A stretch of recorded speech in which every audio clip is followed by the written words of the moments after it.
Hi hello welcome back to my channel. ಒಲ್ಲದ ಬಂದ ಭಾಗ 120. ಆ ಕಾಫಿ ಶಾಪ್ ಮಧ್ಯಾಹ್ನದ ಹೊತ್ತಿನಲ್ಲಿ ತುಂಬ ಪ್ರಶಾಂತವಾಗಿತ್ತು. ಮೆದುವಾದ ಪಾಶ್ಚಿಮಾತ್ಯ ಸಂಗೀತವು ಹಿನ್ನೆಲೆಯಲ್ಲಿ ಬಹಳ ತಗ್ಗಿದ ಧ್ವನಿಯಲ್ಲಿ ಮೊಳಗುತ್ತಿತ್ತು. ಎಸಿಯ ತಂಪು ಅಲ್ಲಿ ಒಂದು ಪ್ರತ್ಯೇಕ ಪ್ರಪಂಚವನ್ನೇ ಸೃಷ್ಟಿಸಿತ್ತು. ಆ ಕಾಫಿ ಶಾಪ್ನ ಒಂದು ಮೂಲೆಯಲ್ಲಿ ವಿಕ್ರಮ್ ಒಂಟಿಯಾಗಿ ಕುಳಿತಿದ್ದನು. ಅವನ ಮುಖವು ಯಾವುದೇ ಚಲನೆ ಇಲ್ಲದೆ ಕಲ್ಲಿನ ಮೂರ್ತಿಯಂತಿತ್ತು. ಆದರೆ ಅವನ ಕಣ್ಣುಗಳಲ್ಲಿ ಒಂದು ಮಹಾ ಸಾಗರದಷ್ಟು ತಳಮಳ ಅಡಗಿತ್ತು. ಸರಿಯಾಗಿ 10 ನಿಮಿಷಗಳಲ್ಲಿ ಕಾಫಿ ಶಾಪ್ನ ಗಾಜಿನ ಬಾಗಿಲು ತೆರೆಯುವ ಮೆದುವಾದ ಸದ್ದು ಕೇಳಿಸಿತು. ಒಳಗೆ ಬಂದಳು ಮಾಯಾ. ಅವಳನ್ನು ನೋಡಿದ ವಿಕ್ರಮ್ನ ಹೃದಯವು ಒಂದು ಕ್ಷಣ ಬಡಿತವನ್ನು ನಿಲ್ಲಿಸಿತು. ಅವಳ ಮುಖವು ಸೊರಗಿ ಹೋಗಿತ್ತು. ಕಣ್ಣುಗಳಲ್ಲಿ ಏನೋ ಒಂದು ಅರ್ಥವಾಗದ ಭಾರ ಕಾಣುತ್ತಿತ್ತು. ಸಾಗರ್ನ ದೌರ್ಜನ್ಯಗಳಿಂದ ಮತ್ತು ತನ್ನ ಫ್ಯಾಕ್ಟರಿಯ ನಾಶದಿಂದ ಛಿದ್ರವಾಗಿದ್ದ ತನ್ನ ಮನಸ್ಸನ್ನು ಒಂದು ಮುಖವಾಡದ ಹಿಂದೆ ಮರೆಮಾಚಿಕೊಂಡು ವಿಕ್ರಮ್ನ ಮುಂದೆ ಬಂದು ನಿಂತಳು ಮಾಯಾ. ಅವಳನ್ನು ನೋಡಿದೊಡನೆ ಅವಳ ಹಿಂದಿನ ನೆನಪುಗಳು ಅವನೊಳಗೆ ಅಪ್ಪಳಿಸಿದವು. ದೇವಸ್ಥಾನದಲ್ಲಿ ನೋಡಿದ ಆ ಚೂಟಿ ಹುಡುಗಿ, ಸಿಗ್ನಲ್ನಲ್ಲಿ ಬೆದರಿಸಿದ ಆ ಮಧುಮಿತ, ಇಂದು ವರ್ಮನ್ ಗ್ರೂಪ್ನ ವಿಕ್ರಮನ ಮುಂದೆ ಮಾಯಾ ಆಗಿ ನಿಂತಿದ್ದಾಳೆ. ಬಾ ಮಾಯಾ, ಕೂತ್ಕೋ ಎಂದನು ವಿಕ್ರಮ್, ತನ್ನ ಧ್ವನಿಯಲ್ಲಿದ್ದ ನಡುಕವನ್ನು ಮರೆಮಾಚಲು ಪ್ರಯತ್ನಿಸುತ್ತಾ. ಮಾಯಾ ಅವನ ಎದುರಿಗಿದ್ದ ಕುರ್ಚಿಯಲ್ಲಿ ಕುಳಿತಳು. ತನ್ನ ಗಂಡ ಸಾಗರ ತನ್ನನ್ನು ಎಷ್ಟೆಲ್ಲ ಹಿಂಸಿಸುತ್ತಿದ್ದಾನೆ. ತನ್ನ ಪ್ರಾಣವಾಗಿರುವ ಫ್ಯಾಕ್ಟರಿಗೆ ಕಚ್ಚಾ ವಸ್ತುಗಳಿಲ್ಲದೆ ಅದನ್ನು ಮಾರಾಟ ಮಾಡಲಿದ್ದಾಳೆ. ಈ ಊರನ್ನು ಬಿಟ್ಟೇ ಓಡಿ ಹೋಗಲಿದ್ದಾಳೆ ಎಂಬ ಯಾವುದೇ ಕಹಿ ಸತ್ಯವನ್ನು ವಿಕ್ರಮ್ಗೆ ಹೇಳಬಾರದು ಎಂಬುದರಲ್ಲಿ ಅವಳು ದೃಢವಾಗಿದ್ದಳು. ತನ್ನ ಕಣ್ಣೀರಿನಿಂದ ಅವನ ನೆಮ್ಮದಿಯನ್ನು ಕೆಡಿಸಲು ಅವಳು ಇಷ್ಟಪಡಲಿಲ್ಲ. ವಿಕ್ರಮ್ ಅವಳ ಮುಖವನ್ನೇ ದಿಟ್ಟಿಸಿ ನೋಡಿದನು. ನಿಜವಾಗ್ಲೂ ನೀನು ಸಂತೋಷವಾಗಿದ್ದೀಯಾ ಮಾಯಾ? ವೈವಾಹಿಕ ಜೀವನದಲ್ಲಿ ನೀನು ಹ್ಯಾಪಿಯಾಗಿದ್ದೀಯಾ? ನನಗೆ ಫೋನ್ನಲ್ಲಿ ಹೇಳಿದೆಯಲ್ಲ, ಅದೇ ರೀತಿ ಸಾಗರ್ ಜೊತೆ ಸಂತೋಷವಾಗಿದ್ದೀಯಾ ಎಂದು ಅವಳ ಅಂತರಾಳವನ್ನು ಕೊರೆಯುವಂತಹ ಪ್ರಶ್ನೆಯನ್ನು ಕೇಳಿದನು. ಮಾಯಾ ತನ್ನ ತುಟಿಗಳ ಮೇಲೆ ಒಂದು ಕೃತಕವಾದ ಆದರೆ ಸುಂದರವಾದ ನಗುವನ್ನು ತರಿಸಿಕೊಂಡಳು. ಖಂಡಿತವಾಗಿಯೂ ವಿಕ್ಕಿ, ನನ್ನ ಗಂಡ ನನ್ನನ್ನು ತುಂಬ ಚೆನ್ನಾಗಿ ನೋಡಿಕೊಳ್ಳುತ್ತಾನೆ. ನನಗೆ ಯಾವುದೇ ಸಮಸ್ಯೆ ಇಲ್ಲ. ಆರಂಭದಲ್ಲಿ ನನಗೆ ಈ ಜೀವನ ಇಷ್ಟವಿರಲಿಲ್ಲ ಅನ್ನೋದು ನಿಜಾನೇ. ಆದರೆ ಈಗ ನಾನು ಮತ್ತು ಅವನು ಒಬ್ಬರನ್ನೊಬ್ಬರು ಚೆನ್ನಾಗಿ ಅರ್ಥ ಮಾಡಿಕೊಳ್ಳಲು ಆರಂಭಿಸಿದ್ದೇವೆ. ನಮ್ಮ ಜೀವನವನ್ನು ನಾವು ಶುರು ಮಾಡಿದ್ದೇವೆ ಎಂದಳು, ಮಾತುಗಳಲ್ಲಿ ಯಾವುದೇ ನಡುಕವಿಲ್ಲದೆ. ಹಾಗೆ ಮುಂದುವರೆದು ಅವಳ ಕಣ್ಣುಗಳು ಒದ್ದೆಯಾಗತೊಡಗಿದವು. ಆದರೆ ವಿಕ್ಕಿ, ತನ್ನ ಮನಸ್ಸಿನಲ್ಲಿರುವ ಅತಿ ದೊಡ್ಡ ಅಪರಾಧಿ ಭಾವನೆ ನೀನೇ. ನಿನ್ನ ಜೀವನ ಚೆನ್ನಾಗಿದ್ದರೆ ಮಾತ್ರ ನನ್ನಿಂದ ನೆಮ್ಮದಿಯಾಗಿ ಬದುಕಲು ಸಾಧ್ಯ. ನನಗಾಗಿ ನೀನು ಪಟ್ಟ ಕಷ್ಟಗಳೆಲ್ಲ ನನಗೆ ಗೊತ್ತು ವಿಕ್ಕಿ. ನನ್ನನ್ನು ಕ್ಷಮಿಸಿಬಿಡು. ನಿನ್ನ ಜೀವನದಲ್ಲಿ ಬಂದು ನಿನ್ನನ್ನು ನಾನು ತುಂಬ ಗಾಯಗೊಳಿಸಿಬಿಟ್ಟೆ. ನೀನು ಒಬ್ಬ ಒಳ್ಳೆಯ ಹುಡುಗಿಯನ್ನು ಮದುವೆಯಾಗಿ ಸಂತೋಷವಾಗಿ ಬಾಳಬೇಕು. ಆಗ ಮಾತ್ರ ನನ್ನ ಮನಸ್ಸಿನಲ್ಲಿರುವ ಭಾರ ಕಡಿಮೆಯಾಗುತ್ತದೆ. ಅದಕ್ಕಾಗಿಯೇ ಫೋನ್ ಮಾಡಿ ಇವತ್ತು ನಿನ್ನ ಹತ್ತಿರ ಮಾತನಾಡಿದೆ ವಿಕ್ಕಿ ಎಂದಳು. ಅವಳು ನನ್ನ ಗಂಡ, ನಮ್ಮ ಜೀವನ ಎಂದು ಸಾಗರ್ ಬಗ್ಗೆ ಮಾತನಾಡುವ ಪ್ರತಿಯೊಂದು ಪದವೂ ವಿಕ್ರಮ್ನ ಹೃದಯವನ್ನು ಒಂದು ಚೂಪಾದ ಚಾಕುವಿನಿಂದ ಕೊಯ್ದಂತಹ ಮರಣ ವೇದನೆಯನ್ನು ನೀಡಿತು. ತನ್ನ ಪ್ರೇಯಸಿ ಇನ್ನೊಬ್ಬ ಪುರುಷನೊಂದಿಗೆ ಸಂತೋಷವಾಗಿದ್ದೇನೆ ಎಂದು ಹೇಳುವುದನ್ನು ಕೇಳುವ ಯಾವುದೇ ಪ್ರೇಮಿಗೂ ಬರುವ ಆ ಗಾಯವನ್ನು ಅವನು ತನ್ನ ಎದೆಯೊಳಗೆ ಅಡಗಿಸಿಟ್ಟುಕೊಂಡನು. ತನ್ನ ಮುಖದಲ್ಲಿ ಯಾವುದೇ ನೋವನ್ನು ತೋರ್ಪಡಿಸಿಕೊಳ್ಳದೆ, ಓಕೆ ಮಾಯಾ, ನೀನು ತುಂಬ ಸಂತೋಷವಾಗಿರಬೇಕು. ನಿನ್ನ ಜೀವನದಲ್ಲಿ ಯಾವುದೇ ಸಮಸ್ಯೆ ಬರಬಾರದು. ನೀನು ಸಂತೋಷವಾಗಿದ್ದರೆ ಅದೇ ನನಗೆ ಸಾಕು ಎಂದು ಹೇಳಿ ಮತ್ತೆ ಅವಳ ಕಣ್ಣುಗಳನ್ನು ನೋಡಿ, ನಿಜ ಹೇಳು ಮಾಯಾ, ನಿಜವಾಗ್ಲೂ ಸಾಗರ್ ನಿನ್ನನ್ನು ಚೆನ್ನಾಗಿ ನೋಡಿಕೊಳ್ಳುತ್ತಿದ್ದಾನಾ? ಅವನ ಜೊತೆ ನೀನು ಹ್ಯಾಪಿಯಾಗಿಯೇ ಇದ್ದೀಯಾ ಎಂದು ಕೇಳಿದನು. ಖಂಡಿತವಾಗಿಯೂ ವಿಕ್ಕಿ, ನಾವಿಬ್ಬರೂ ಈಗ ಒಬ್ಬರನ್ನೊಬ್ಬರು ಸಂಪೂರ್ಣವಾಗಿ ಅರ್ಥ ಮಾಡಿಕೊಂಡಿದ್ದೇವೆ. ಸಾಗರ್ ನಿಜವಾಗ್ಲೂ ನನ್ನನ್ನು ಪ್ರಾಣಕ್ಕಿಂತ ಹೆಚ್ಚಾಗಿ ಲವ್ ಮಾಡ್ತಿದ್ದಾನೆ. ಅದಕ್ಕಾಗಿಯೇ ಅಂದು ನನ್ನ ಇಷ್ಟವಿಲ್ಲದಿದ್ದರೂ ಅವನು ನನ್ನ ಕೊರಳಿಗೆ ತಾಳಿ ಕಟ್ಟಿದನು. ನಾನೇ ಅವನನ್ನು ಅರ್ಥ ಮಾಡಿಕೊಳ್ಳದೆ ವಿಷ ಕುಡಿದುಬಿಟ್ಟೆ. ಆದರೆ ಆಮೇಲೆ ಅವನೇ ನನ್ನನ್ನು ಕಾಪಾಡಿದನು. ಇಲ್ಲಿಯವರೆಗೆ ಸಾಗರ್ ಜೊತೆ ನಾನು ತುಂಬ ಸಂತೋಷವಾಗಿದ್ದೇನೆ. ನಾವಿಬ್ಬರೂ ಒಟ್ಟಿಗೆ ಬದುಕಲು ಆರಂಭಿಸಿದ್ದೇವೆ. ನನಗಾಗಿಯೇ ಸಾಗರ್ ಮುಂಬೈಗೆ ಹೋಗದೆ ನನ್ನ ಫ್ಯಾಕ್ಟರಿಯ ಪಕ್ಕದಲ್ಲೇ ಒಂದು ಸ್ವಂತ ಮನೆಯನ್ನು ಖರೀದಿಸಿದ್ದಾನೆ. ನನ್ನ ಬಿಸ್ನೆಸ್ಗೆ ಅವನು ತುಂಬ ಸಪೋರ್ಟಿವ್ ಆಗಿದ್ದಾನೆ. ಎಲ್ಲದರಲ್ಲೂ ಸಾಗರ್ ನನಗೆ ಒಬ್ಬ ಒಳ್ಳೆಯ ಪಾರ್ಟ್ನರ್ ಎಂದು ಸುಳ್ಳುಗಳನ್ನು ನಗುವಿನ ಹೂಗಳಂತೆ ಪೋಣಿಸಿ ಹೇಳಿದಳು. ಕೊನೆಯದಾಗಿ, ಆದರೂ ದೇವರು ಯಾರಿಗೆ ಎಲ್ಲಿ ಗಂಟು ಹಾಕಿದ್ದಾನೋ ಅದೇ ತಾನೇ ನಡೆಯುತ್ತದೆ. ನನಗೆ ಈಗ ಇರುವ ಒಂದೇ ಚಿಂತೆ ನಿನ್ನ ಜೀವನದ ಬಗ್ಗೆ ಇರುವ ಭಯವಷ್ಟೇ ವಿಕ್ಕಿ. ನೀನು ಸಂತೋಷವಾಗಿ ಬಾಳಬೇಕು. ನಿನಗೊಂದು ಒಳ್ಳೆಯ ಲೈಫ್ ಸಿಗಬೇಕು. ಆ ಒಂದು ಅಪರಾಧಿ ಭಾವನೆ ಮಾತ್ರ ನನ್ನನ್ನು ಸ್ವಲ್ಪ ಸ್ವಲ್ಪವಾಗಿ ಕೊಲ್ಲುತ್ತಿದೆ. ಆದಷ್ಟು ಬೇಗ ನೀನೊಂದು ಮದುವೆ ಮಾಡಿಕೊಳ್ಳಬೇಕು. ನಿನ್ನ ಮದುವೆಗೆ ನನ್ನನ್ನು ಕರೆಯುತ್ತೀಯಾ? ನನ್ನ ಗಂಡನ ಜೊತೆ ನಾನು ಖಂಡಿತ ಬರುತ್ತೇನೆ. ನಿನಗೊಂದು ಒಳ್ಳೆಯದಾಗುವಾಗ ಅದನ್ನು ನನ್ನ ಕಣ್ಣಾರೆ ನಾನು ನೋಡಬೇಕು ಎಂದಳು. ವಿಕ್ರಮ್ ಅವಳನ್ನು ಆಶ್ಚರ್ಯದಿಂದ ನೋಡಿದನು. ಮಾಯಾ ಮುಂದುವರೆಸಿದಳು. ಸಾಮಾನ್ಯವಾಗಿ ದೂರವಾದವರು ಇನ್ನು ಮುಂದೆ ನೋಡಿಕೊಳ್ಳಲೇಬಾರದು ಅಂತ ತೀರ್ಮಾನ ಮಾಡ್ತಾರೆ. ಆದರೆ ನಿನ್ನನ್ನು ಮತ್ತೆ ನೋಡುವಾಗ ನಿನ್ನನ್ನು ನಿನ್ನ ಹೆಂಡತಿಯ ಜೊತೆ ಸಂತೋಷವಾಗಿ ನೋಡಬೇಕು ಅಂತ ನನಗೆ ಆಸೆ ಇದೆ ವಿಕ್ಕಿ ಎಂದಳು ಮಾಯಾ. ಮಾಯಾ ಮಾತನಾಡಿದ್ದನ್ನೆಲ್ಲ ಕೇಳುತ್ತಿದ್ದ ವಿಕ್ರಮ್ ಅವಳ ಮುಖದಲ್ಲಿದ್ದ ಆ ನಕಲಿ ನಗುವನ್ನು ನಂಬಿಬಿಟ್ಟನು. ಮಾಯಾ ನಿಜವಾಗಿಯೂ ಸಾಗರ್ನೊಂದಿಗೆ ಸಂತೋಷವಾಗಿದ್ದಾಳೆ ಎಂದು ಅವನು ತನ್ನ ಮನಸ್ಸನ್ನು ಸಮಾಧಾನಪಡಿಸಿಕೊಂಡನು.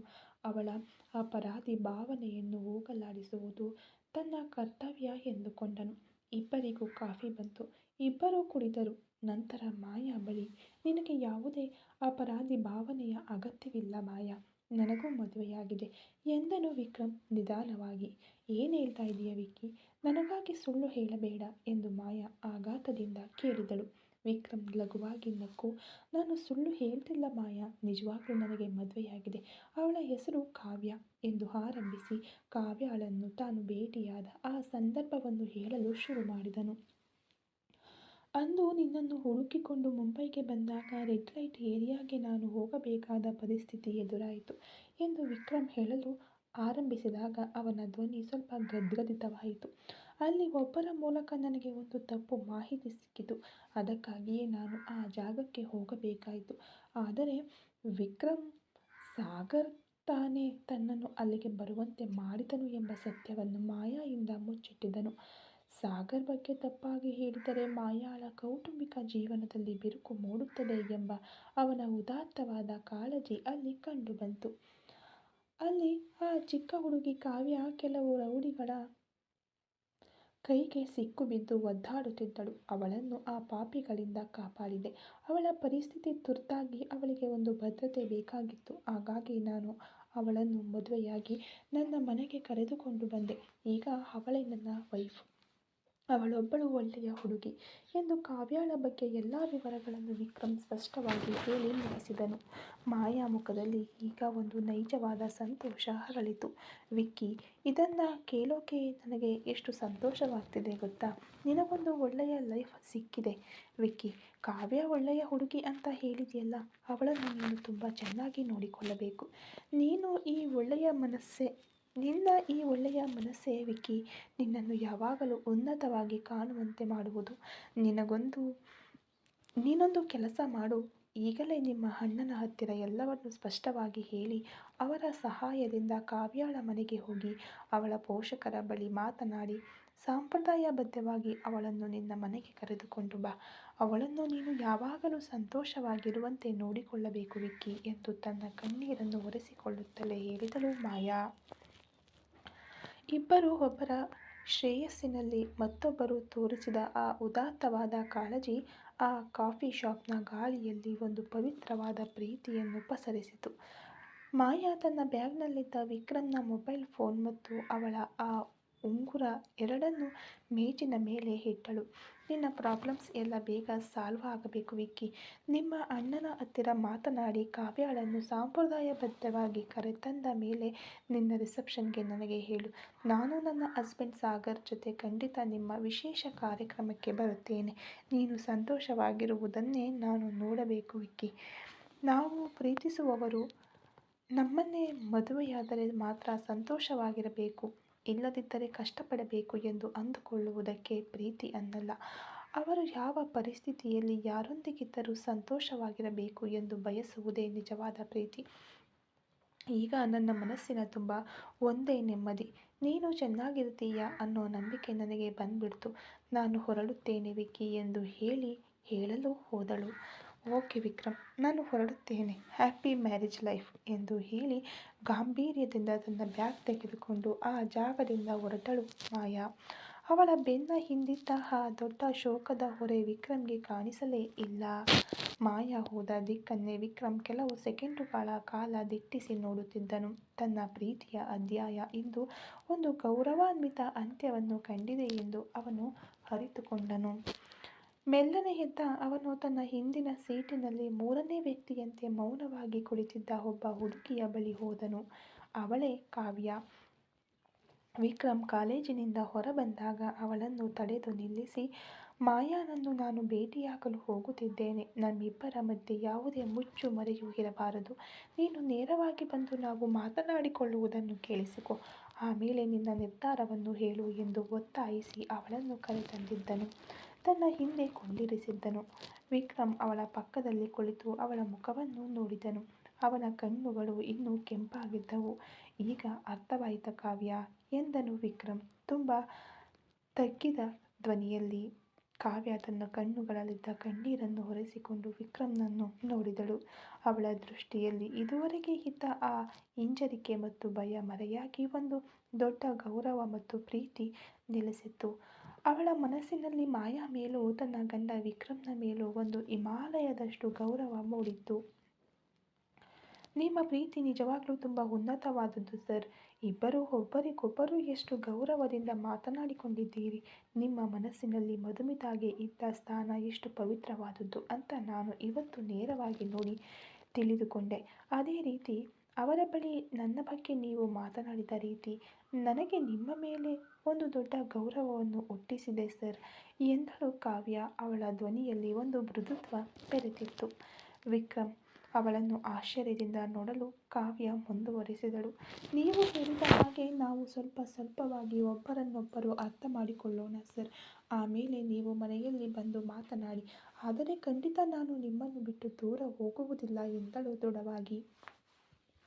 ವಿಕ್ರಮ್ನ ಮುಖದಲ್ಲಿ ಒಂದು ನೆಮ್ಮದಿಯ ನಗು ಮೂಡಿತು. ಥ್ಯಾಂಕ್ಸ್ ಕಾವ್ಯ ಎಂದನು. ಸರಿ ಸರ್, ತುಂಬ ಹೊತ್ತಿನಿಂದ ಇಲ್ಲೇ ಕುಳಿತಿದ್ದೇವೆ. ನಮಗಾಗಿ 2 ಕಾಫಿ ಆರ್ಡರ್ ಮಾಡೋಣವಾ? ನನಗೂ ಸ್ವಲ್ಪ ಸುಸ್ತಾಗಿದೆ ಎಂದು ಕಾವ್ಯ ಕೇಳಲು ವಿಕ್ರಮ್ ನಗುತ್ತಲೇ ಸರ್ವರ್ನನ್ನು ಕರೆದನು. ಅವರಿಬ್ಬರ ನಡುವೆ ಇದ್ದ ಆ ಮೌನದ ಮಂಜುಗಡ್ಡೆ ಕರಗತೊಡಗಿತ್ತು. ಆ ಮಧ್ಯಾಹ್ನದ ಹೊತ್ತಿನಲ್ಲಿ ವಿಕ್ರಮ್ ಮತ್ತು ಕಾವ್ಯ ಮೊದಲ ಬಾರಿಗೆ ದಂಪತಿಗಳಾಗಿ ಒಬ್ಬರನ್ನೊಬ್ಬರು ಅರ್ಥ ಮಾಡಿಕೊಳ್ಳುವ ಆಸೆಯೊಂದಿಗೆ ಕಾಫಿ ಕುಡಿಯಲು ಆರಂಭಿಸಿದರು. ಕಾಫಿ ಶಾಪ್ನಲ್ಲಿ ವಿಕ್ರಮ್ಗೆ ತನ್ನ ನಕಲಿ ನಗುವನ್ನು ಮೀರಿ ಅವನ ಫೋನ್ ಮತ್ತು ಉಂಗುರವನ್ನು ಮೇಜಿನ ಮೇಲಿಟ್ಟು ಹೊರಬಂದ ಮಾಯಾಳ ಕಾಲುಗಳಲ್ಲಿ ಜೀವವೇ ಇರಲಿಲ್ಲ. ವಿಕ್ರಮ್ಗೆ ಒಂದು ಒಳ್ಳೆಯ ಜೀವನ ಸಿಕ್ಕಿದೆ ಎಂಬ ನೆಮ್ಮದಿ ಒಂದು ಕಡೆ ಇದ್ದರೂ, ತನ್ನ ಸ್ವಂತ ಜೀವನ ಸಂಪೂರ್ಣವಾಗಿ ಛಿದ್ರವಾಗಿ ತನ್ನ ಮಹತ್ವಾಕಾಂಕ್ಷೆಯ ಫ್ಯಾಕ್ಟರಿಯನ್ನು ಮಾರಾಟ ಮಾಡುವ ಪರಿಸ್ಥಿತಿಗೆ ತಳ್ಳಲ್ಪಟ್ಟವಲ್ಲ ಎಂಬ ಶೋಕ ಅವಳನ್ನು ಆವರಿಸಿತ್ತು. ಎಲ್ಲವೂ ಮುಗಿಯಿತು. ಇನ್ನು ಈ ಊರಿನಲ್ಲಿ ನನಗೇನು ಕೆಲಸ? ಸಾಗರ್ ಬಳಿ ಕಚ್ಚಾ ವಸ್ತುಗಳನ್ನು ಕೇಳಿ ಶರಣಾಗುವುದಕ್ಕಿಂತ ಈ ಫ್ಯಾಕ್ಟರಿಯನ್ನು ಮಾರಿ ಕನ್ನಿಕಾಗೂ ಸೆಟಲ್ ಮಾಡಿ ಈ ಊರನ್ನು ಬಿಟ್ಟು ಎಲ್ಲಾದರೂ ದೂರ ಓಡಿ ಹೋಗಬೇಕು ಎಂಬ ಆಲೋಚನೆಗಳೊಂದಿಗೆ ಶೋಕದಿಂದ ತನ್ನ ಫ್ಯಾಕ್ಟರಿಯೊಳಗೆ ಪ್ರವೇಶಿಸಿದಳು ಮಾಯಾ. ಅವಳ ಕಣ್ಣುಗಳು ಹತ್ತು ಉಬ್ಬಿ ಹೋಗಿದ್ದವು. ಆದರೆ ಫ್ಯಾಕ್ಟರಿಯ ಮುಖ್ಯ ದ್ವಾರವನ್ನು ದಾಟಿದ ಕೂಡಲೇ ಅಲ್ಲಿ ಕಂಡ ದೃಶ್ಯ ಅವಳ ಪಾದಗಳನ್ನು ನೆಲದಲ್ಲೇ ಹೆಪ್ಪುಗಂಟುವಂತೆ ಮಾಡಿತು. ಫ್ಯಾಕ್ಟರಿಯ ಅಂಗಳದಲ್ಲೆಲ್ಲ ಬೃಹತ್ ಕಂಟೈನರ್ ಲಾರಿಗಳು ಸಾಲಾಗಿ ನಿಂತಿದ್ದವು. ಅಲ್ಲಿದ್ದ ಕ್ರೇನ್ ಯಂತ್ರಗಳು ಆ ಬೃಹತ್ ಕಂಟೈನರ್ಗಳಿಂದ ವಿದೇಶದಿಂದ ಆಮದು ಮಾಡಿಕೊಳ್ಳಲಾದ ಉನ್ನತ ದರ್ಜೆಯ ತಾಮ್ರದ ಕಚ್ಚಾ ವಸ್ತುಗಳನ್ನು ಇಳಿಸುತ್ತಿದ್ದವು. ಕಾರ್ಮಿಕರೆಲ್ಲರೂ ಅತ್ಯಂತ ಚುರುಕಿನಿಂದ ಕೆಲಸ ಮಾಡುತ್ತಿದ್ದರು. ಅಭಾವದಿಂದ ಸ್ಥಗಿತಗೊಂಡಿದ್ದ ಫ್ಯಾಕ್ಟರಿ ಈಗೊಂದು ಹೊಸ ರಣರಂಗದಂತೆ ತುಡಿಯುತ್ತಿತ್ತು. ಅಥರ್ವ ಅವಳಿಗೆ ಕಚ್ಚಾ ವಸ್ತುಗಳ ಸರಬರಾಜನ್ನು ನಿಲ್ಲಿಸಿದ ಆ ಹಂತದಲ್ಲೇ ಈ ಫ್ಯಾಕ್ಟರಿ ಸ್ಥಗಿತಗೊಳ್ಳುವ ಸ್ಥಿತಿಗೆ ಬಂದಿತ್ತು. ಅಂದು ಸಾಗರ್ ಒಬ್ಬ ದೊಡ್ಡ ಡೀಲರ್ ಆಗಿ ಮಧ್ಯ ಪ್ರವೇಶಿಸಿ ಈ ಕಚ್ಚಾ ವಸ್ತುಗಳನ್ನು ನೀಡಿ ನೆರವಾಗದಿದ್ದರೆ ಈ ಹೊತ್ತಿಗೆ ಅವಳ ಕನಸು ಚೂರು ಚೂರಾಗಿರುತ್ತಿತ್ತು. ಇಂದು ಮತ್ತೆ ಅದೇ ಕಚ್ಚಾ ವಸ್ತುಗಳು ಬಂದು ಇಳಿಯುತ್ತಿರುವುದನ್ನು ನೋಡಿದ ಮಾಯಾಗೆ ಏನೂ ಅರ್ಥವಾಗಲಿಲ್ಲ. ತಲೆ ತಿರುಗಿದಂತಾಯಿತು. ಲೆಕ್ಕ ಹಾಕಿ ನೋಡಿದಾಗ ಅಲ್ಲಿ ಇಳಿಯುತ್ತಿರುವ ಕಚ್ಚಾ ವಸ್ತುಗಳು ಅವಳ ಫ್ಯಾಕ್ಟರಿಗೆ ಮುಂದಿನ 3 ತಿಂಗಳಿಗೆ ಧಾರಾಳವಾಗಿ ಸಾಕಾಗುವಷ್ಟು ಇವೆ ಎಂಬುದು ಅರ್ಥವಾಯಿತು. ಆಗ ಅವಳ ಬಳಿಗೆ ಫೈಲ್ಗಳೊಂದಿಗೆ ಓಡಿ ಬಂದಳು ಅವಳ ಪಿ.ಎ ಕನ್ನಿಕಾ. ಅವಳ ಮುಖದಲ್ಲಿ ನೆಮ್ಮದಿಯ ನಗು ಇತ್ತು. ಮಾಯಾ ಅರ್ಥವಾಗದೆ ಮೆಲ್ಲನೆ ನಡುಗುವ ಧ್ವನಿಯಲ್ಲಿ, ಏನು ಕನ್ನಿ ಇದು? ಕಚ್ಚಾ ವಸ್ತುಗಳು ಬಂದು ಇಳಿಯುತ್ತಿವೆ. ನಾನೇ ಕಚ್ಚಾ ವಸ್ತುಗಳಿಲ್ಲ, ಫ್ಯಾಕ್ಟರಿ ಮಾರಲಿದ್ದೇನೆ ಎಂದು ಹೇಳಿದನಲ್ಲವೇ? ಈಗ ನೋಡಿದರೆ ಹತ್ತಿರ 3 ತಿಂಗಳಿಗೆ ಬೇಕಾಗುವ ತಾಮ್ರದ ಕಚ್ಚಾ ವಸ್ತುಗಳು ಬಂದು ಇಳಿಯುತ್ತಿವೆ. ಖಂಡಿತ ಸಾಗರ್ ಇದನ್ನು ಮಾಡಿರಲು ಸಾಧ್ಯವಿಲ್ಲ. ಅವನು ನನ್ನ ಮೇಲೆ ಕೋಪದಲ್ಲಿದ್ದಾನೆ. ಬೇರೆ ಯಾರು ಇದನ್ನೆಲ್ಲ ಕಳುಹಿಸಿದ್ದು ಎಂದು ಆಘಾತದಿಂದ ಕೇಳಿದಳು. ಕನ್ನಿಕಾ ಆಶ್ಚರ್ಯದಿಂದ ಅವಳನ್ನು ನೋಡಿದಳು. ಏನು ಮೇಡಮ್ ಕೇಳ್ತಾ ಇದ್ದೀರಾ? ನೀವು ಇಲ್ಲದಿರುವಾಗ ನಮ್ಮ ಕ್ಲೈಂಟ್ಸ್ ಜೊತೆ ಮಾತನಾಡಿ ಸಮಾಧಾನ ಮಾಡಿದ್ದು ಸಾಗರ್ ಸರ್. ಇವತ್ತು ಕೂಡ ಮುಂಬೈನಲ್ಲಿರುವ ಸಾಗರ್ ಇಂಡಸ್ಟ್ರೀಸ್ನಿಂದಲೇ ಈ ಎಲ್ಲ ಕಚ್ಚಾ ವಸ್ತುಗಳನ್ನು ಸಪ್ಲೈ ಮಾಡಿದ್ದಾರೆ. ನಾನು ಕೂಡ ನೀವು ನಿಮ್ಮ ಪರ್ಸನಲ್ ಸಮಸ್ಯೆಯಲ್ಲಿ ಸರ್ ಡೀಲಿಂಗ್ ಕ್ಯಾನ್ಸಲ್ ಮಾಡಿದ್ದಾರೆ ಎಂದು ಆ ಟೆನ್ಷನ್ನಲ್ಲಿ ಮೆಟೀರಿಯಲ್ಸ್ ಬರಲಿಲ್ಲವೆಂದು ನನ್ನ ಬಳಿ ಅದ್ದಿದ್ದೀರಾ ಅಂದುಕೊಂಡಿದ್ದೆ ಮೇಡಮ್. ಆದರೆ ನೀವು ಹೋದ ಮೇಲೆಯೇ ನಾನು ಮೇಲ್ ಚೆಕ್ ಮಾಡಿದ್ದು ಎಂದಳು ಸಂತೋಷದಿಂದ. ಕನ್ನಿಕಾ ಹೇಳಿದ ಮಾತುಗಳು ಮಾಯಾ ಕಿವಿಗಳಲ್ಲಿ ಸಿಡಿಲಿನಂತೆ ಬಿದ್ದವು. ಸಾಗರ್ ಇಂಡಸ್ಟ್ರೀಸಾ ಎಂದು ಕೊನಗಿದವಳು ಯಾವುದನ್ನು ಯೋಚಿಸದೆ ಬಿರಬಿರನೆ ತನ್ನ ಖಾಸಗಿ ಕೋಣೆಗೆ ಪ್ರವೇಶಿಸಿದಳು. ಅವಳು ಲ್ಯಾಪ್ಟಾಪ್ ಬ್ಯಾಗನ್ನು ಸಾಗರ್ ಕಾರಿನಲ್ಲಿ ಬಿಟ್ಟು ಅವಸರದಲ್ಲಿ ಓಡಿ ಬಂದಿದ್ದಳು. ಮೇಜಿನ ಮೇಲಿದ್ದ ಕಂಪ್ಯೂಟರ್ ಆನ್ ಮಾಡಿದಳು. ಅವಳ ಬೆರಳುಗಳು ಆತಂಕದಿಂದ ನಡುಗುತ್ತಿದ್ದವು. ಮೇಲ್ ಬಾಕ್ಸ್ ತೆರೆದು ಬಂದಿದ್ದ ಅಧಿಕೃತ ವಹಿವಾಟುಗಳನ್ನು ನೋಡಿದಳು. ಅಲ್ಲಿ ಮುಂಬೈನಲ್ಲಿರುವ ಸಾಗರ್ ಅಗರ್ವಾಲ್ ಇಂಡಸ್ಟ್ರೀಸ್ ಸಂಸ್ಥೆಯಿಂದ ಅಧಿಕೃತ ಇನ್ವಾಯ್ಸ್ಗಳು ಮತ್ತು ಡೆಲಿವರಿ ಚಲನ್ಗಳನ್ನು ಕಳುಹಿಸಲಾಗಿತ್ತು. ಎಲ್ಲ ದಾಖಲೆಗಳು ಕಾನೂನುಬದ್ಧವಾಗಿ ಪಕ್ಕಾ ಆಗಿದ್ದವು. ಯಾವುದೇ ಅಕ್ರಮವಿಲ್ಲದೆ ಒಂದು ದೊಡ್ಡ ಕಾರ್ಪೊರೇಟ್ ಸಂಸ್ಥೆ ಮತ್ತೊಂದು ಸಂಸ್ಥೆಗೆ ಕಚ್ಚಾ ವಸ್ತುಗಳನ್ನು ಪೂರೈಸುವ ಅಧಿಕೃತ ಬಿಸಿನೆಸ್ ಡೀಲಿಂಗ್ ಅದಾಗಿತ್ತು. ಮಾಯಾ ಕಂಪ್ಯೂಟರ್ ಪರದೆಯನ್ನೇ ದಿಟ್ಟಿಸಿ ನೋಡಿದಳು. ಹಾಗಾದರೆ ಸಾಗರ್ ನನ್ನ ಮೇಲೆ ಸೇಡು ತೀರಿಸಿಕೊಳ್ಳಲು ನನ್ನ ಉದ್ಯಮದಲ್ಲಿ ಕೈ ಹಾಕಲಿಲ್ಲವೇ? ನನ್ನನ್ನು ಮನೆಯೊಳಗೆ ಇಟ್ಟು ತಪ್ಪಾಗಿ ನಡೆದುಕೊಳ್ಳಲು ಯತ್ನಿಸಿದರೂ ನನ್ನ ಬಿಸಿನೆಸ್ಸನ್ನು ಅವನು ಹಾಳು ಮಾಡಲು ಬಯಸಲಿಲ್ಲವೇ ಎಂಬ ಗೊಂದಲ ಅವಳ ಮೆದುಳನ್ನು ಕೊರೆಯಿತು. ಅವನೊಳಗಿರುವ ಆ ಬಿಸಿನೆಸ್ ಮ್ಯಾನ್ ಅವಳನ್ನು ವಿಸ್ಮಯಗೊಳಿಸಿದನು. ಅದೇ ಸಮಯದಲ್ಲಿ ಭಯಪಡಿಸಿದನು. ಇನ್ನೂ ಮೌನವಾಗಿರಲು ಸಾಧ್ಯವಿಲ್ಲ ಎಂದು ನಿರ್ಧರಿಸಿದ ಮಾಯಾ ತಕ್ಷಣವೇ ತನ್ನ ಫೋನ್ ತೆಗೆದು ಸಾಗರ್ ನಂಬರ್ಗೆ ಡಯಲ್ ಮಾಡಿದಳು. ಅದೇ ಸಮಯದಲ್ಲಿ ಚೆನ್ನೈ ಹೊರವಲಯದಲ್ಲಿರುವ ತನ್ನ ಸ್ವಂತ ಕಾಪರ್ ಫ್ಯಾಕ್ಟರಿಯತ್ತ ಮುನ್ನುಗ್ಗುತ್ತಿತ್ತು ಸಾಗರ್ನ ಬೃಹತ್ ಕಾರು. ಮಧ್ಯಾಹ್ನ ಮಾಯಾ ತನ್ನ ಮೊಣಕೈಯಿಂದ ಬಲವಾಗಿ ಹೊಡೆದ ಆ ಪೆಟ್ಟಿನ ನೋವು ಇನ್ನೂ ಅವನಿಗೆ ಲಘುವಾಗಿ ಇತ್ತು. ಮುಖ ಗಂಭೀರವಾಗಿದ್ದರೂ ಅವಳ ಆ ಆತ್ಮರಕ್ಷಣೆಯ ದಾಳಿ ಅವನಿಗೆ ಕೋಪಕ್ಕಿಂತ ಹೆಚ್ಚಾಗಿ ಅವಳ ಮೇಲಿನ ಒಂದು ರೀತಿಯ ಆಕರ್ಷಣೆಯನ್ನು ಹೆಚ್ಚಿಸಿತ್ತು. ಆಗ ಅವನ ಐಫೋನ್ ರಿಂಗ್ ಆಯಿತು. ಪರದೆಯ ಮೇಲೆ ಮೈ ರಾಕ್ಷಸಿ ಎಂಬ ಹೆಸರು ಬೆಳಗುವುದನ್ನು ಕಂಡೊಡನೆ ಅವನ ತುಟಿಗಳ ಮೇಲೆ ಒಂದು ಕ್ರೂರವಾದ, ಅದೇ ಸಮಯದಲ್ಲಿ ಆನಂದಿಸುವಂತಹ ನಗು ಮೂಡಿತು. ಫೋನ್ ಸ್ವೀಕರಿಸಿ ಕಿವಿಗೆ ಇಟ್ಟುಕೊಂಡನು. ಏನೇ ರಾಕ್ಷಸಿ, ನನ್ನನ್ನು ಹೊಡೆದು ಹಾಕಿ ಹೋದವಳು ಈಗ ನನಗೆ ಫೋನ್ ಮಾಡುತ್ತಿದ್ದೀಯಾ ಎಂದು ಸಾಗರ್ ತನ್ನ ಗಂಭೀರ ಧ್ವನಿಯಲ್ಲಿ ಲಘು ಗೇಲಿಯೊಂದಿಗೆ ಕೇಳಿದನು. ಮರು ತುದಿಯಲ್ಲಿ ಮಾಯಾ ಆಕ್ರೋಶದಿಂದ ಕುದಿಯುತ್ತಿದ್ದಳು. ಸಾಗರ್, ಏನು ಆಟ ಆಡ್ತಾ ಇದೀಯಾ ನೀನು? ಇಲ್ಲಿ ನನ್ನ ಫ್ಯಾಕ್ಟರಿಯ ಮುಂದೆ ಕಂಟೈನರ್ ಕಾಪರ್ ಕಚ್ಚಾ ವಸ್ತುಗಳು ಬಂದು ಇಳಿಯುತ್ತಿವೆ. 3 ತಿಂಗಳಿಗೆ ಬೇಕಾಗುವುದನ್ನು ಕಳಿಸಿದ್ದೀಯಾ? ಇದನ್ನೆಲ್ಲ ನನ್ನನ್ನು ವಶಪಡಿಸಿಕೊಳ್ಳಲು ನೀನು ನೀಡುತ್ತಿರುವ ಭಿಕ್ಷೆಯಾ? ನಿನ್ನ ಈ ಧರ್ಮಪ್ರಭು ವೇಷವನ್ನು ನನ್ನ ಬಳಿ ತೋರಿಸಬೇಡ ಎಂದು ಕಿರುಚಿದಳು. ಮಾಯಾ ಮಾತನಾಡಿದ್ದನ್ನು ಕೇಳಿದ ಸಾಗರ್ ಕಾರನ್ನು ಬದಿಗೆ ನಿಲ್ಲಿಸಿ ಗಟ್ಟಿಯಾಗಿ ಅಸುರೀತನದಿಂದ ನಕ್ಕನು.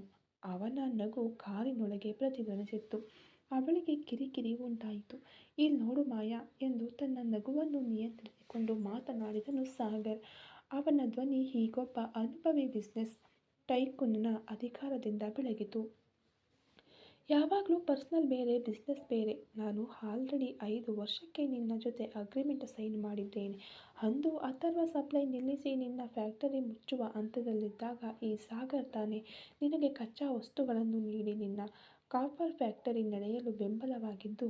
ಈಗಲೂ ಹೇಳ್ತಿದ್ದೀನಿ, 5 ವರ್ಷಕ್ಕೆ ನಿನ್ನ ಫ್ಯಾಕ್ಟರಿಗೆ ಬೇಕಾಗುವ ಕಚ್ಚಾ ವಸ್ತುಗಳನ್ನು ತಡೆ ಇಲ್ಲದೆ ಸಪ್ಲೈ ಮಾಡುವುದು ನನ್ನ ಜವಾಬ್ದಾರಿ, ನನ್ನ ಬಿಸಿನೆಸ್ ಕರ್ತವ್ಯ. ಅದನ್ನು ನಾನು ಕರೆಕ್ಟಾಗಿ ಮಾಡ್ತೀನಿ ಎಂದ ಅವನ ಧ್ವನಿ ಕೊಂಚ ತಗ್ಗಿ ಕಾಮ ಮತ್ತು ಬೆದರಿಕೆ ಬೆರೆತ ಧಾಟಿಗೆ ಬದಲಾಯಿತು. ಅದನ್ನು ಹೊರತುಪಡಿಸಿ ಪರ್ಸ್ನಲ್ ಎಂಬುದು ಅದು ನಿನಗೆ ಮತ್ತು ನನಗೆ ವೈಯಕ್ತಿಕವಾದದ್ದು. ಮನೆಯಲ್ಲಿ ನೀನು ನನ್ನ ಹೆಂಡತಿ. ನಿನ್ನನ್ನು ನಾನು ಹೇಗೆ ಇಟ್ಕೊಳ್ಬೇಕು, ನಿನ್ನ ಬಳಿ ನಾನು ಹೇಗೆ ನಡೆದುಕೊಳ್ಳಬೇಕು ಎಂಬುದು ನಮ್ಮ ಮನೆಯೊಳಗೆ ನಡೆಯುವ ವಿಷಯ. ಎರಡನ್ನೂ ಹಾಕಿ ಒಂದಾಗಿ ಗೊಂದಲ ಮಾಡಿಕೊಳ್ಳಬೇಡ. ಬಿಸ್ನೆಸ್ನಲ್ಲಿ ನಾನು ಎಂದಿಗೂ ನನ್ನ ಗೌರವವನ್ನು ಬಿಟ್ಟುಕೊಡುವುದಿಲ್ಲ. ನಿನ್ನ ಲಕ್ಷ್ಯ ಈ ಫ್ಯಾಕ್ಟರಿ ಎಂದು ನನಗೆ ಗೊತ್ತು. ಅದನ್ನು ಹಾಳಾಗಲು ನಾನು ಎಂದಿಗೂ ಬಿಡುವುದಿಲ್ಲ ಎಂದನು ದೃಢವಾಗಿ. ಮಾಯಾ ಅವನ ಮಾತುಗಳನ್ನು ಕೇಳಿ ಬಾಯಿ ಮುಚ್ಚಿ ಹೋದಳು. ಸಾಗರ್ನ ಈ ಎರಡು ಮುಖಗಳನ್ನು ಅವಳಿಗೆ ಜೀರ್ಣಿಸಿಕೊಳ್ಳಲೇ ಸಾಧ್ಯವಾಗಲಿಲ್ಲ. ಒಂದು ಕಡೆ ಮೃಗದಂತೆ ತುಟಿಗಳಿಗೆ ಮುತ್ತಿಟ್ಟು ಫಸ್ಟ್ ಹಗಲು ಎಂದು ಅತಿಕ್ರಮಣ ಮಾಡುವ ಒಬ್ಬ ಗಂಡ, ಇನ್ನೊಂದು ಕಡೆ ಬಿಸ್ನೆಸ್ ಎಂದು ಬಂದರೆ ಅಗ್ರಿಮೆಂಟ್ ಗೌರವಿಸುವ ಒಬ್ಬ ನೇರ ಉದ್ಯಮಿ. ಸಾಗರ್ ನೀನು ಏನೇ ಮಾತನಾಡಿದರೂ ಎಂದು ಅವಳು ಏನೋ ಹೇಳಲು ಯತ್ನಿಸಿದಾಗ ಸಾಗರ್ ಅವಳನ್ನು ಮಾತನಾಡಲು ಬಿಡಲಿಲ್ಲ. ಈಗ ನಾನು ನನ್ನ ಕಾಪರ್ ಫ್ಯಾಕ್ಟರಿಗೆ ಹೋಗುತ್ತಿದ್ದೇನೆ. ಅಲ್ಲಿ ನನಗೊಂದು ಮುಖ್ಯವಾದ ಮೀಟಿಂಗ್ ಇದೆ. ಹಾಗಾಗಿ ಫೋನ್ ಇಡುತ್ತಿದ್ದೇನೆ. ಆದರೆ ನಾನು ಬೆಳಿಗ್ಗೆ ಆ ಹೊಸ ಮನೆಯಲ್ಲಿ ಹೇಳಿದ್ದು ನೆನಪಿದೆ ಅಂದುಕೊಳ್ಳುತ್ತೇನೆ. ಇವತ್ತು ಈವ್ನಿಂಗ್ ನಾನು ಮನೆಗೆ ಬರುತ್ತೇನೆ. ನನ್ನ ಜೊತೆ ಬರಲು ನೀನು ರೆಡಿಯಾಗಿರು ಮಾಯಾ. ಮತ್ತೆ ಅಲ್ಲಿ ಬಂದು ನನ್ನ ಬಳಿ ಆಟವಾಡಲು ಯೋಚಿಸಬೇಡ. ಪರಿಣಾಮ ಕೆಟ್ಟದಾಗಿರುತ್ತದೆ ಎಂದು ಆಜ್ಞಾಪಿಸುವಂತೆ ಹೇಳಿ ಮಾಯಾ ಮರು ಮಾತನಾಡುವ ಮುನ್ನವೇ ಫೋನ್ ಕಟ್ ಮಾಡಿದನು ಸಾಗರ್. ಮಾಯಾ ಫೋನನ್ನು ತನ್ನ ಕಿವಿಯಿಂದ ತೆಗೆದು ಹಾಗೆಯೇ ಮೇಜಿನ ಮೇಲೆ ಎಸೆದಳು. ಅವಳ ದೇಹ ಭಯ ಮತ್ತು ಆಕ್ರೋಶದಿಂದ ನಡುಗಿತ್ತು. ಸಾಗರ್ ಕಳುಹಿಸಿದ ಕಚ್ಚಾ ವಸ್ತುಗಳಿಂದ ಅವಳ ಫ್ಯಾಕ್ಟರಿ ಪಾರಾಗಿದ್ದು ನಿಜವೇ. ಆದರೆ ಅವಳ ವೈಯಕ್ತಿಕ ಜೀವನ ಆ ಸಾಗರ್ ಎಂಬ ಬಿರುಗಾಳಿಯಿಂದ ಪಾರಾಗುತ್ತದೆಯೇ? ಈವ್ನಿಂಗ್ ಅವನು ಬರಲಿದ್ದಾನೆ. ಆ ಹೊಸ ಮನೆಗೆ ಅವಳನ್ನು ಕರೆದೊಯ್ಯಲಿದ್ದಾನೆ. ಅಲ್ಲಿ ಅವಳ ಮಾನಕ್ಕೆ ಸ್ವಾಭಿಮಾನಕ್ಕೆ ಏನು ರಕ್ಷಣೆ ಇರಲಿದೆ? ಮಾಯಾ ಕಿಟಕಿಯ ಮೂಲಕ ಹೊರಗೆ ಇಳಿಯುತ್ತಿದ್ದ ಆ ತಾಮ್ರದ ಕಚ್ಚಾ ವಸ್ತುಗಳನ್ನು ನೋಡಿದಳು. ಅವಳ ಲಾಟ್ಸಿಯಾ ಅವಳ ಕೈಯಲ್ಲಿತ್ತು. ಆದರೆ ಅವಳ ಸ್ವಾತಂತ್ರ್ಯ ಸಾಗರ್ನ ಹಿಡಿತದಲ್ಲಿ ಸಿಲುಕಿತ್ತು. ಕಾಫಿ ಶಾಪ್ನ ಎಸಿ ತಂಪಿನಲ್ಲೂ ಆ ಎರಡು ಕಪ್ ಕಾಫಿಯಿಂದ ಏಳುತ್ತಿದ್ದ ಬಿಸಿ ಆವಿ ಅವರ ಮುಖಗಳನ್ನು ಮೃದುವಾಗಿ ಸ್ಪರ್ಶಿಸುತ್ತಿತ್ತು. ವಿಕ್ರಮ್ ಮತ್ತು ಕಾವ್ಯ ಒಬ್ಬರನ್ನೊಬ್ಬರು ಮೌನವಾಗಿ ನೋಡಿಕೊಂಡರು. ಇದುವರೆಗೆ ಕಾವ್ಯಾಳ ಮನಸ್ಸಿನಲ್ಲಿದ್ದ ವಿಕ್ರಮ್ ಬಗೆಗಿನ ಎಲ್ಲ ಭಯ, ಅನುಮಾನ ಮತ್ತು ಅಪನಂಬಿಕೆಗಳು ಹಿಮದಂತೆ ಕರಗಿ ಮರೆಯಾಗಿದ್ದವು. ತನ್ನ ಪ್ರೇಯಸಿ ಮಧುಮಿತಾಳ ಬಳಿ ಮಾತನಾಡುವಾಗಲೂ ನನ್ನ ಹೆಂಡತಿ ಕಾವ್ಯ ಒಬ್ಬ ಒಳ್ಳೆ ಹುಡುಗಿ ಎಂದು ವಿಕ್ರಮ್ ಗೌರವದಿಂದ ಪರಿಚಯಿಸಿದ ಆ ಒಂದು ವಿಷಯ ಕಾವ್ಯಾಳ ಹೆಣ್ಣಿನ ಸ್ವಾಭಿಮಾನವನ್ನು ಎತ್ತಿ ಹಿಡಿದಿತ್ತು. ಕಾಫಿ ಚೆನ್ನಾಗಿದೆಯಾ ಕಾವ್ಯ ಎಂದನು ವಿಕ್ರಮ್ ಅವಳ ಮೌನವನ್ನು ಮುರಿಯುವಂತೆ. ಅವನ ಧ್ವನಿಯಲ್ಲಿ ಹೀಗೊಂದು ನೆಮ್ಮದಿ ಕಾಣಿಸುತ್ತಿತ್ತು. ತುಂಬ ಚೆನ್ನಾಗಿದೆ ಸರ್ ಎಂದಳು ಕಾವ್ಯ ಸಣ್ಣ ನಗುವಿನೊಂದಿಗೆ. ಇದುವರೆಗೆ ಅವಳ ಧ್ವನಿಯಲ್ಲಿದ್ದ ಆ ಜೀವವಿಲ್ಲದ ತನಮರೆಯಾಗಿ ಈ ಒಂದು ಹೊಸ ಪ್ರೀತಿ ಬೆರೆತಿತ್ತು. ವಿಕ್ರಮ್ ಅವಳನ್ನು ದಿಟ್ಟಿಸಿ ನೋಡಿ, ಇನ್ಮೇಲಾದರೂ ಈ ಸರ್ ಅನ್ನೋ ಮಾತನ್ನು ಬದಲಾಯಿಸಬಹುದಲ್ಲವೇ ಕಾವ್ಯ? ನಾವು ಪ್ರೀತಿಸಿ ಮದುವೆಯಾಗಲಿಲ್ಲ ನಿಜ, ಆದರೆ ನಿನ್ನನ್ನು ನನ್ನ ಹೆಂಡತಿಯಾಗಿ ಸ್ವೀಕರಿಸಿದ ಆ ನಿಮಿಷವೇ ನಿನ್ನ ಎಲ್ಲ ಗೌರವವೂ ನನ್ನದಾಯಿತು. ನಿನ್ನ ಕುಟುಂಬದ ನೆಮ್ಮದಿಗೆ ನಾನು ಯಾವಾಗಲೂ ಬೆಂಬಲವಾಗಿರುತ್ತೇನೆ ಎಂದನು ದೃಢವಾದ ಧ್ವನಿಯಲ್ಲಿ. ಕಾವ್ಯಾಳ ಕಣ್ಣುಗಳು ಲಘುವಾಗಿ ತೇವವಾದವು. ನನಗೆ ಈಗ ಎಲ್ಲವೂ ಅರ್ಥವಾಗ್ತಾ ಇದೆ. ನಿಮ್ಮ ಪ್ರೀತಿಯ ನೋವು ಎಷ್ಟು ನಿಜವಾದದ್ದು ಎಂದು ನಾನು ನೇರವಾಗಿ ನೋಡಿಬಿಟ್ಟೆ. ನೀವು ಹೇಳಿದಂತೆ ನಾವು ಸ್ವಲ್ಪವಾಗಿ ಒಬ್ಬರನ್ನೊಬ್ಬರು ಅರ್ಥ ಮಾಡಿಕೊಳ್ಳೋಣ. ಆಮೇಲೆ ನನ್ನ ಮನೆಯಲ್ಲಿ ನೀವು ಫ್ಯಾಮಿಲಿ ಜೊತೆ ಮಾತನಾಡಿ ಎಂದಳು ನಂಬಿಕೆಯಿಂದ. ಇಬ್ಬರೂ ತಮ್ಮ ಕಾಫಿಯನ್ನು ಕುಡಿದು ಮುಗಿಸಿ ಎದ್ದರು. ವಿಕ್ರಮ್ ಬಿಲ್ ಹಣವನ್ನು ಪಾವತಿಸಿ ಹೊರಗೆ ಹೋಗಿ ಕಾವ್ಯಕ್ಕಾಗಿ ಕಾರಿನ ಬಾಗಿಲು ತೆರೆದನು. ಕಾವ್ಯ ಒಂದು ಹೊಸ ಹಕ್ಕಿನಿಂದ ಅವನ ಬೆಂಚ್ ಕಾರಿನ ಮುಂಭಾಗದ ಸೀಟಿನಲ್ಲಿ ಕುಳಿತಳು. ಕಾರು ಮತ್ತೆ ಕಾಲೇಜಿನತ್ತ ಹೊರಟಿತು. ಆದರೆ ಬರುವಾಗ ಬಂದ ಆ ಪ್ರಯಾಣಕ್ಕೂ ಈಗ ಹೋಗುತ್ತಿರುವ ಪ್ರಯಾಣಕ್ಕೂ ನಡುವೆ ತುಂಬ ದೊಡ್ಡ ಪ್ರಪಂಚವೇ ಬದಲಾಗಿತ್ತು. ಬರುವಾಗ ಕಾರಿನ ಕಿಟಕಿಯ ಮೂಲಕ ದಿಟ್ಟಿಸಿ ನೋಡುತ್ತಾ ಅಳುತ್ತಾ ಬಂದ ಕಾವ್ಯ ಈಗ ವಿಕ್ರಮ್ನ ಪಕ್ಕದ ಮುಖವನ್ನೇ ಕದ್ದು ನೋಡುತ್ತಾ ಬಂದಳು. ವಿಕ್ರಮ್ನ ಮುಖ ಇನ್ನೂ ಲಘುವಾಗಿ ಕೆಂಪಾಗಿತ್ತು. ಆದರೆ ಅವನ ಕಣ್ಣುಗಳು ಈಗ ಕಾರ್ ಚಲಾಯಿಸುವುದರಲ್ಲಿ ನಿಧಾನವಾಗಿದ್ದವು. ಏನ್ ಕಾವ್ಯ ಹಾಗೆ ನೋಡ್ತಾ ಇದ್ದೀಯಾ ಎಂದು ವಿಕ್ರಮ್ ಕಾರ್ ಚಲಿಸುತ್ತಲೇ ಕೇಳಲು ಕಾವ್ಯ ಟಕ್ಕನೆ ತನ್ನ ದೃಷ್ಟಿಯನ್ನು ತಿರುಗಿಸಿಕೊಂಡು ನಾಚಿಕೊಂಡಳು. ಇಲ್ಲ ಸರ್, ಅಂದರೆ ಏನೂ ಇಲ್ಲ ಎಂದು ಅವಳು ತಡವರಿಸಲು ವಿಕ್ರಮ್ ಲಘುವಾಗಿ ನಕ್ಕನು. ಆ ನಗು ಅವಳ ಹೃದಯದೊಳಗೆ ಒಂದು ಮೆದುವಾದ ಸಂಗೀತದಂತೆ ಮೊಳಗಿತು. ಕಾರು ಕಾಲೇಜಿನ ಮುಖ್ಯ ದ್ವಾರವನ್ನು ದಾಟಿ ಕಾರ್ ಪಾರ್ಕಿಂಗ್ ಪ್ರದೇಶದೊಳಗೆ ಬಂದು ನಿಂತಿತು. ಮಧ್ಯಾಹ್ನದ ಬಿಸಿಲು ಇನ್ನೂ ತಗ್ಗಿರಲಿಲ್ಲ, ಆದರೆ ಕಾವ್ಯಳ ಮನಸ್ಸಿನೊಳಗೆ ಒಂದು ತಂಪು ಹರಡಿತ್ತು. ವಿಕ್ರಮ್ ಕಾರನ್ನು ನಿಲ್ಲಿಸಿ ಅವಳನ್ನು ನೋಡಿದನು. ಹೋಗಿ ಬಾ ಕಾವ್ಯ, ಕ್ಲಾಸ್ ಚೆನ್ನಾಗಿ ಗಮನಿಸು. ಸಾಯಂಕಾಲ ನಾನು ಕರೆಕ್ಟಾಗಿ 5 ಗಂಟೆಗೆ ನಿನ್ನನ್ನು ಕರೆದುಕೊಂಡು ಹೋಗಲು ಇಲ್ಲಿಗೆ ಬರುತ್ತೇನೆ. ಅಲ್ಲಿಯವರೆಗೆ ಯಾವುದನ್ನು ನೆನೆದು ಚಿಂತಿಸಬೇಡ, ಓಕೆನಾ ಎಂದನು ಒಬ್ಬ ಕಾಳಜಿ ಉಳ್ಳ ಗಂಡನಾಗಿ. ಸರಿ, ನೀವು ಆಫೀಸ್ಗೆ ಭದ್ರವಾಗಿ ಹೋಗಿ ಬನ್ನಿ. ತುಂಬ ವೇಗವಾಗಿ ಕಾರು ಓಡಿಸಬೇಡಿ ಎಂದು ಕಾವ್ಯ ಹೇಳಿದ ಮಾತುಗಳು ವಿಕ್ರಮ್ನ ಎದೆಯನ್ನು ತಟ್ಟಿದವು. ತನ್ನ ಮೇಲೆ ಕಾಳಜಿ ತೋರಿಸಲು, ತನ್ನ ಕ್ಷೇಮವನ್ನು ಬಯಸಲು ಒಂದು ಜೀವ ತನ್ನ ಪಕ್ಕದಲ್ಲಿದೆ ಎಂಬ ಆಲೋಚನೆಯೇ ಅವನಿಗೆ ಒಂದು ಹೊಸ ಬಲವನ್ನು ನೀಡಿತು. ಕಾವ್ಯ ಕಾರಿನಿಂದ ಇಳಿದು ತನ್ನ ಚೂಡಿದಾರ್ ದುಪ್ಪಟ್ಟವನ್ನು ಸರಿಪಡಿಸಿಕೊಂಡು ವಿಕ್ರಮ್ನನ್ನು ನೋಡಿ ಒಮ್ಮೆ ಕೈವೀಸಿ ತನ್ನ ತರಗತಿಯತ್ತ ನಡೆದಳು. ಅವಳ ಕಾಲುಗಳಲ್ಲಿ ಈಗ ಆ ಹಿಂಜರಿಕೆ ಮತ್ತು ವೇದನೆ ಇರಲಿಲ್ಲ. ಒಬ್ಬ ನೆಟ್ಟಗಿನ ನಡಿಗೆ ತನ್ನ ಗಂಡ ನೀಡಿ ಹೋದ ಧೈರ್ಯವಿತ್ತು. ಈಗಾಗಲೇ ವಿಕ್ರಮ್ ಪ್ರಿನ್ಸಿಪಾಲ್ ಬಳಿ ಅನುಮತಿ ಕೇಳಿ ಅವಳನ್ನು ಕರೆದೊಯ್ದನು. ಹಾಗಾಗಿ ಅವಳು ಭಯವಿಲ್ಲದೆ ತರಗತಿಗೆ ಹೋದಳು. ಸ್ನೇಹಿತೆಯರು ಅವಳನ್ನು ವಿಚಿತ್ರವಾಗಿ ನೋಡಿದರು. ಅವಳು ತನ್ನ ಕಳ್ಳತನವನ್ನು ಮರೆಮಾಚಿ ಪಾಠದತ್ತ ಗಮನ ಹರಿಸಲು ಭಾನು ಅನುಮಾನದಿಂದ ಅವಳನ್ನು ನೋಡುತ್ತಿದ್ದಳು. ಕಾವ್ಯ ಒಳಗೆ ಹೋಗುವವರೆಗೆ ಅವಳನ್ನೇ ನೋಡುತ್ತಿದ್ದ ವಿಕ್ರಮ್ ಒಂದು ದೊಡ್ಡ ನಿಟ್ಟುಸಿರು ಬಿಟ್ಟನು. ಅವನ ಹಿಂದಿನ ಪ್ರೀತಿ ಇಂದಿನಿಂದ ಒಂದು ಪವಿತ್ರವಾದ ಮುಕ್ತಾಯವನ್ನು ಕಂಡುಕೊಂಡಿತು. ಇನ್ನು ಅವನ ಪ್ರಪಂಚ, ಅವನ ಕರ್ತವ್ಯ, ಅವನ ಜೀವನ ಎಲ್ಲವೂ ಕಾವ್ಯ ಮಾತ್ರವೇ ಎಂಬ ಸ್ಪಷ್ಟತೆ ಅವನೊಳಗೆ ಹುಟ್ಟಿತು. ಕಾರನ್ನು ರಿವರ್ಸ್ ತೆಗೆದು ಕಾಲೇಜಿನ ಗೇಟ್ ದಾಟಿ ಮುಖ್ಯ ರಸ್ತೆಯತ್ತ ಚಲಾಯಿಸಿದನು. ಈಗ ಅವನ ಕಾರು ವರ್ಮನ್ ಗ್ರೂಪ್ನ ಮುಖ್ಯ ಕಚೇರಿಯತ್ತ ಮುನ್ನುಗ್ಗಿತು. ಕಚೇರಿಯನ್ನು ತಲುಪುತ್ತಿದ್ದಂತೆ ಅವನೊಳಗಿದ್ದ ಆ ಹಳೆಯ ಬಿಸಿನೆಸ್ ಟೈಕೂನ್ ವಿಕ್ರಮ ವರ್ಮನ್ ಮತ್ತೆ ಜೀವ ತಳೆದನು. ಮಧ್ಯಾಹ್ನ ಕಾರ್ತಿಕ್ ಮೇಲೆ ಡಿಕ್ಕಿ ಹೊಡೆದದ್ದು, ಎಮರ್ಜೆನ್ಸಿ ಫೈಲ್ನಲ್ಲಿ ಗೀಚಿ ಸಹಿ ಹಾಕಿ ಓಡಿ ಬಂದದ್ದು ಅವನ ನೆನಪಿಗೆ ಬಂದವು. ಬಿಸಿನೆಸ್ನಲ್ಲಿ ಎಂದಿಗೂ ಗಮನ ಹರಿಯಬಾರದು ಎಂಬ ಅವನ ಅಣ್ಣನ ಮಾತುಗಳು ಅವನ ಕಿವಿಗಳಲ್ಲಿ ಮೊಳಗಿದವು. ಕಚೇರಿಯ ಮುಖ್ಯ ಬಾಗಿಲಿನಲ್ಲಿ ಕಾರ್ ಬಂದು ನಿಲ್ಲುತ್ತಿದ್ದಂತೆ ಸೆಕ್ಯೂರಿಟಿ ಓಡಿ ಬಂದು ಬಾಗಿಲು ತೆರೆದರು. ವಿಕ್ರಮ್ ಕಾರಿನಿಂದ ಇಳಿದನು. ತನ್ನ ಹರಡಿದ್ದ ಕೂದಲನ್ನು ಸರಿಪಡಿಸಿಕೊಂಡು ಶರ್ಟ್ನ ಗುಂಡಿಗಳನ್ನು ಹಾಕಿ ತನ್ನ ಕೋಟ್ ಧರಿಸಿ ಗಂಭೀರವಾಗಿ ಒಳಗೆ ಪ್ರವೇಶಿಸಿದನು. ಅವನ ಮುಖದಲ್ಲಿ ಹೀಗೊಂದು ಹೊಸ ಸ್ಪಷ್ಟತೆ ಮತ್ತು ವೇಗವಿತ್ತು. ಲಿಫ್ಟ್ ಏರಿ ತನ್ನ ಕ್ಯಾಬಿನ್ನತ್ತ ಸಾಗಿದ ವಿಕ್ರಮ್ನನ್ನು ನೋಡಿದ ನೌಕರರು, ಸರ್ ಯಾವುದೋ ಒಂದು ದೊಡ್ಡ ನಿರ್ಧಾರದೊಂದಿಗೆ ಬರುತ್ತಿದ್ದಾರೆ ಎನ್ನಿಸುತ್ತದೆ ಎಂದು ತಮ್ಮಲ್ಲೇ ಗೊಣಗಿಕೊಂಡರು. ತನ್ನ ಕ್ಯಾಬಿನ್ಗೆ ಪ್ರವೇಶಿಸಿದ ವಿಕ್ರಮ್ ತನ್ನ ಮೇಜಿನ ಮೇಲೆ ಕಾಯುತ್ತಿದ್ದ ಫೈಲ್ಗಳನ್ನು ನೋಡಿದನು. ಕುರ್ಚಿಯಲ್ಲಿ ಕುಳಿತು ಕಾರ್ತಿಕ್ನನ್ನು ಕರೆಯಲು ಇಂಟರ್ಕಾಮ್ ಫೋನ್ ತೆಗೆದುಕೊಂಡು ಅವನ ಕಣ್ಣುಗಳು ಈಗ ಕರ್ತವ್ಯದ ಹಾದಿಯಲ್ಲಿ ದೃಢವಾಗಿ ಬೆಳಗುತ್ತಿದ್ದವು.